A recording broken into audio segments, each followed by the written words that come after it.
Yeah, what's cracking, everybody? Welcome back to another episode of Prison Break Raw. I'm your host, the one and only Big JD. Historic things have happened in the news today.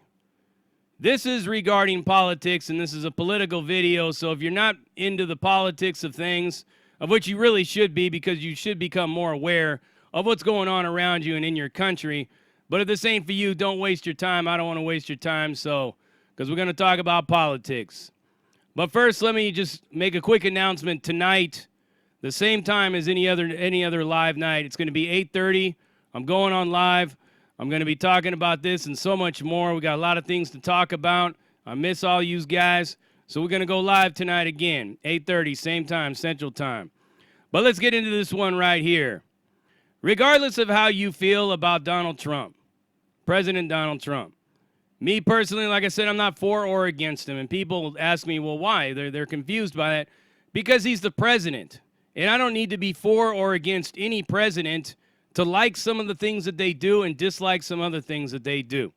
Trump's no different in that regard. I like some of the things that Obama did, but a lot of the things I didn't like. I liked a couple things that Bush did, but a lot of the things I didn't like.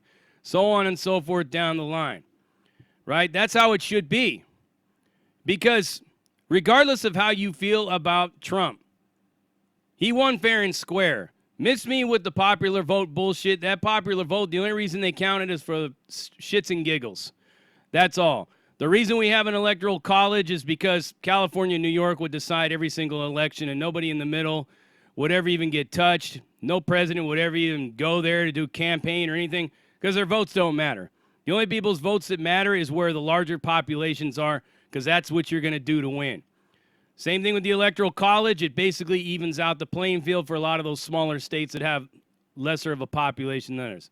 Anyways, it's not about the Electoral College, though. This is about what happened today. And it's like I said, no matter how you feel about Trump, you could call him a racist. You could say all those things, blah, blah, blah. Show me a president that hasn't been racist.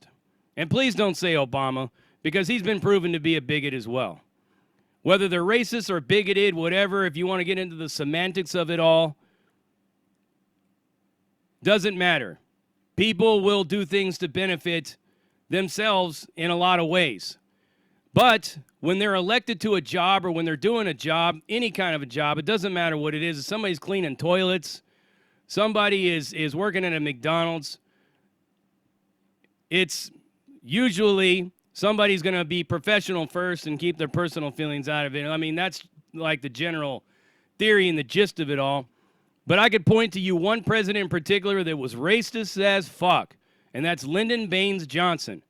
But Lyndon Baines Johnson did a lot for the African-American community of this country. No question about it. I mean, he's the one that coined the phrase that I'm going to have bleep inward voting Democrat for the next 100 years or 50 years or how many years he said with the things he was doing. I mean, the man ain't a racist, and I don't know why he would use that word. Like it just rolled right out of his lips pretty easily. So Trump is probably no different in that regard, but can the man maintain a level of professionalism in the job? I mean, considering that everybody in the celebrity elite power structure world and their media lapdogs and all these fist-fucking pedophiles and all the rest of them can't stand the dude, it's really hard to kind of, like, make a video about him because you just don't know what to believe with these people anymore. They've lied so many times. You know, and I've caught him in so many different lies. I've been following this shit very closely ever since prison, right? The one thing that I always try to stress to people when regarding a president is, look, this ain't American Idol, okay? We're not voting in the prom queen and the prom king of a high school, okay? This is a job that they got to fulfill. And whatever their personal beliefs are against people, unless they're, like, out there killing them in concentration camps and denying them government jobs or positions in the government, then I'd be willing to say, okay, he's personalizing shit. But there's been no signs of that no matter what the media says. I mean, it's not present. It's a lot of crap. So regardless of how you feel about him, you should appreciate what just happened. He signed several executive orders into law today because the negotiations and everything that he was trying to do with Congress has gone nowhere. They've been dragging their feet, dragging their feet, dragging their feet. Meanwhile, people's unemployment benefits just cut off, right? The stimulus checks are all but probably gone. We're probably gone within the first day. You got people that are living out in the streets that have been evicted. All kinds of things are going on because of this pandemic or whatever you want to call it, this biological weapon that's been imposed upon the entire world. And then, of course, all the protests and everything that's going on in regards to racial injustice in the Justice Department and police brutality. All those things together has created a recipe for disaster in this country. And all these clowns in Congress want to do is push all these different little things inside of a bill for COVID relief that has nothing to do with COVID. Green New Deals, lack of voter IDs, all these different things that have nothing to do with this corona thing. I mean, you can have voting just like you have Walmart open. I don't see any of them pushing to shut down Walmarts or anything like that. So if you can have a bunch of people going to a Walmart with a mask, you can make it mandatory that if you're going to come to a polling station, you must wear a mask. And if you don't have a mask with you, they'll provide you with one, just like they do in hospitals and whatnot. All this voter by mail bullshit, I have to agree that it has the potential to be fraudulent in a lot of different ways. I mean, I'm a criminal, man, so I see things from a criminal perspective. So I can tell you that there's a possibility that you can have a lot of dead people voting. How would you know? Plus, no lack of signature, no lack of ID. That would mean that somebody that's ineligible to vote could just walk right into any polling station and vote. So I could read between the lines, and I could see a lot of things on both sides of the party. So nobody's getting anywhere, and they're just dragging their feet. Meanwhile, these senators and Congress people make $100,000 or more a year for working about 3 months out of the year, while some waitress somewhere works about 10 to 12 hours a day and barely makes enough money to even live. So what the bills have been signed into law right now, or our executive order, not really signed into law, but an executive order, executive action, the power the president has, is he deferred taxes. Now, this is something that I like as a libertarian. If you're talking about eliminating federal income taxes, you are speaking my language, and I don't give a shit who you are. I don't care if you're Attila the Hun. If you're talking about eliminating federal income tax for people $100,000 or less, you know how much more money that is in your pocket? That would mean that all the money I've made off of YouTube, my book sales, on top of my job, won't even come up to $100,000 this year. I'd be surprised if it did. So that means I'm tax-free on the federal end. Great. You're speaking my language. So he signed the deferred tax break into law today with his executive action. He also signed a lot more protections for veterans. And I got to tell you, I got a friend who was a veteran. He had his leg blown off and his arm blown off from the forearm by an IED in Iraq. And he was going I used to take him to the VA's hospital because they would always cut him off on his pain medicine. His pain medicine was never enough. It was always some lackluster, weak shit. He ended up becoming a heroin addict later. Don't know what he's up to these days. But I would sit there with him in the VA hospital in Long Beach while he's beaten on the seat where his leg doesn't even exist anymore, screaming that it itches, that it hurts. While these ladies are behind the counter saying, you need to shut your mouth. You need to shut your mouth. We're going to kick you out of here. I'm like, man, fuck you, lady. This dude's a vet, man. You got his leg blown off so that you could sit there and play fucking Candy Crush or whatever it is that you're doing. Tetris. I mean, this was a while ago, so. Yeah, and that's the way they get treated. Now, with this new executive order that's signed into place, that woman will get fired for that kind of an outburst, or anybody else that refuses to treat these veterans. Because however you feel about warfare, combat, troops overseas, or whatnot, our veterans deserve to be treated with the utmost respect. Because you know what? They did the things that you didn't have the stones to do yourself. You didn't have the stones to do it. They did it. Some of these people gotten their faces blown off or blind or deaf, missing limbs. They get treated like just straight garbage, man. Garbage. People want to talk about brutality and inequality in the system. Try being a veteran. I got a bunch of them that live out here in the bushes right around me. They got no legs, that are like wheeling themselves around on skateboards and shit. Not being treated, not being taken care of, not being appreciated at all. And it sucks. It's sad. I try to do what I can for them, but our own government don't give a fuck about any of them. And that's sad. So there's that. He also signed an executive order basically preventing landlords from evicting your ass because of all this pandemic biological weapon as a means to destabilize the economy to end Trump's presidency, and that's all it's about. Everything's about Trump, stopping Trump. Everything that's going on, everything around us is all about stopping Trump. If you don't see that, then you're blind. That right there has actually made me more like taking this road with Trump and not nitpicking on little stupid little things about how he feels or what he says and how insensitive he is. I don't really care, and nobody else should really care either because we didn't vote him in for that. Or, I mean, I didn't vote him in at all, but the people of this country didn't vote him in to be Mr. Popularity and Mr. Nice Guy. So he signed that into it as an executive order as well, that you can't be evicted in most cases, especially if you lost your job to COVID. So somebody like Nesbitt, him and his sons don't have to live in a car. Just got thrown out in the streets. Yeah, sorry about your luck. You know what? Fuck coronavirus. I don't care. You're out. Get out. I've seen all kinds of people all over this city, people I used to work with in the restaurant industry, evicted from their homes. Not anymore.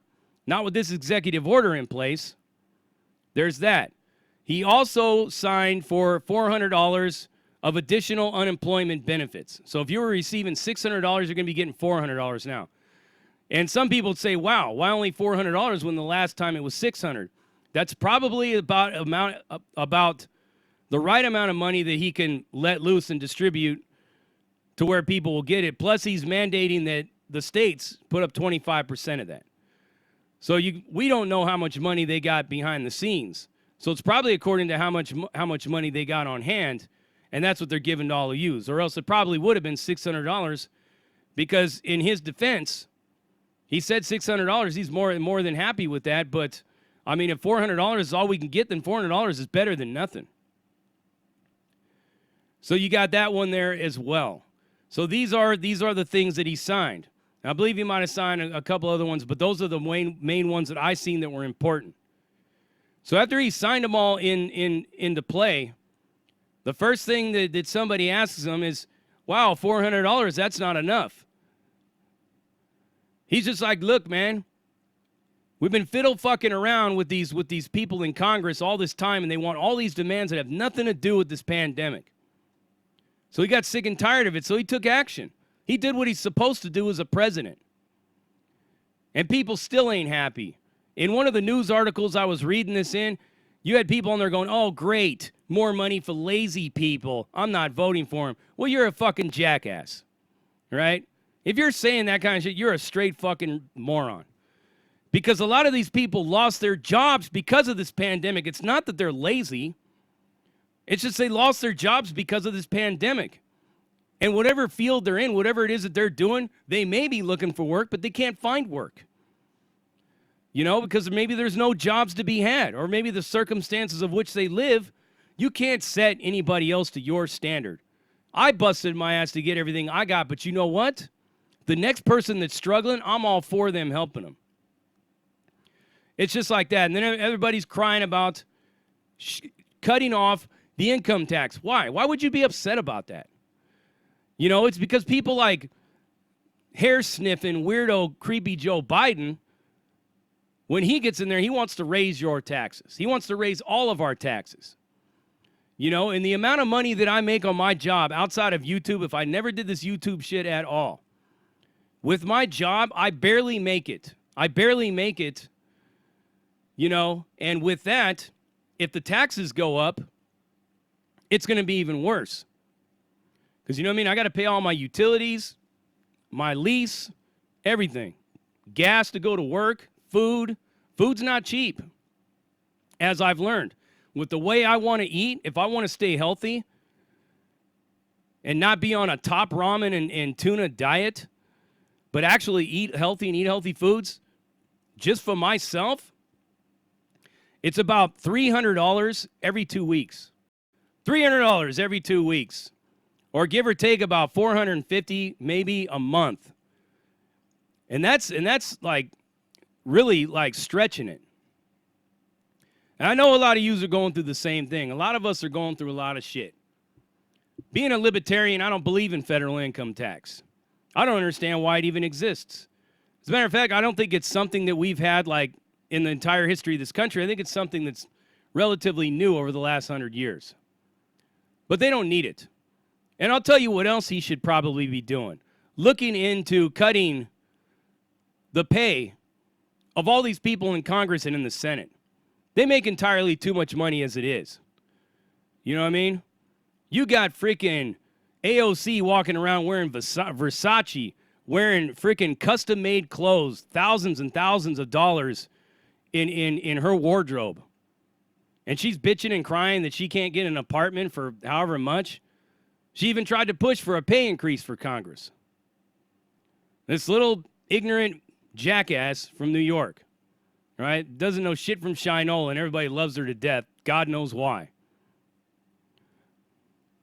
I mean, look at the clothes she wears. Well over like anywhere from $3,000 to $4,000 in each suit that she wears. Designer glasses, jewelry, all that stuff. Lives in a bomb-ass apartment. And the broad works 3 months out of the year. 3 months out of the year. She should be making minimum wage, is what she should be making. You want to set the minimum wage to $15 an hour? Good, you should make $15 an hour. Congress should put in a bill that says that all of us are going to make $15 an hour. Straight up. And if all these people in the celebrity elite power structure and the rest of these politicians feel so strongly about helping the average everyday American, then you know what they should do? They should donate 2/3 of all their saved money into relief, and they should open up the doors of their homes for people like Nesbitt and others that are out there living in their cars so they can crash on their couch. You want socialism and communism? There you go. Open your doors. It's not your house anymore. Open your doors and let all the homeless people in your house to live there. If you care, and the rest of you's in the government, people will call this action that Trump's taken communism or socialism. Oh, you guys don't like socialism. Oh, now all of a sudden you like it with this tax. That's not what socialism is. Socialism is high taxes, high taxes. Same thing with communism, because they got to pay for all the programs that they're going to give you. And they're going to only give them to you according to your need, and they're going to decide what your need is. Not you. They'll decide what your need is. So again, regardless of how you feel about Trump, regardless if he's a racist, he's a narcissist, he's a womanizer, he's this, he's whatever ism you want to throw at him, at least he's trying to do something. And he's the first president I've ever seen in my lifetime trying to basically abolish the federal income tax. People want to talk about abolish the police. Big JD on Prison Break Raw is all about abolishing the federal income tax. I'm sick of paying for nothing. I'm a second-class citizen anyways. What am I paying for? Let me keep my money, especially in this time right now, man. When we working all these hours, that's just all cream for me. It's the way it goes, man. You already know what it is, and you heard it right here. Prison Break Raw, uncut, uncensored, no holds barred, not sugarcoated, not politically correct, all up in your face, slapping you with that dick of reality, and I'm out.